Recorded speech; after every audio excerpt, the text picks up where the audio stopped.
देखो इतने ड्रोन और इतनी मिसाइल आने के बाद भी इस 553 किलोमीटर की बाउंड्री पर एक भी अटैक वो नहीं कर सके।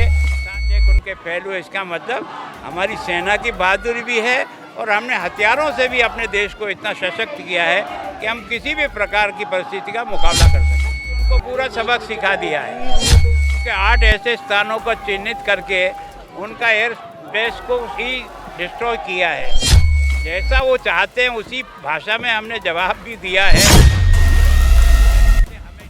और जितना सटीक उसका ऑपरेशन है, आप देखो इतने ड्रोन और इतनी मिसाइल आने के बाद भी इस 553 किलोमीटर की बाउंड्री पर एक भी अटैक वो नहीं कर सके।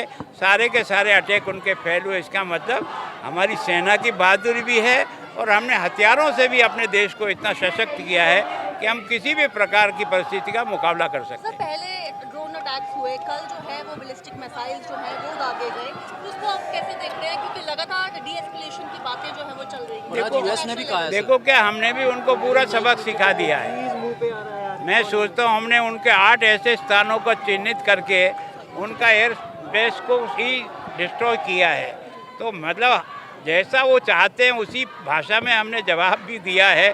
लेकिन फिर भी हमको सुरक्षा की दृष्टि से हमेशा चौकन्ना रहना चाहिए। किसी भी परिस्थिति में आता है तो सिविल डिफेंस के माध्यम से जनता के मनोबल को और जनता को सहयोग और फौज को भी सहयोग की आवश्यकता पड़ेगी, तो हम सब लोग पहुँचाएंगे। एक लास्ट सवाल सर, यूएस के सेक्रेटरी ने बात की है, रॉबर्ट मोर्बियो ने भी कहा है, जो उनके मुनीर से बात की है, और अब शुरू हो गया है कि पाकिस्तान डायरेक्ट बात करे क्योंकि काफ़ी उनका नुकसान हो गया है। क्या लग रहा है, घुटने टेक रहा है? देखो मैं सोचता हूँ कि भारत की सेना घुटने टेकाने के माहिर है।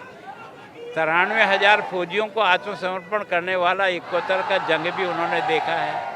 तो मैं सोचता हूँ भारत की इस बहादुर टीम के सामने और सेना के सामने टिकने की स्थिति नहीं लगती है। लेकिन क्या है कि जो मरा हुआ कुछ न कुछ गुब्बारा उठता है ना, वैसे उठने का प्रयास करा तो उसकी कमर इतनी टूट जाए कि वापस 10-20 साल तक खड़ा ही नहीं हो सके।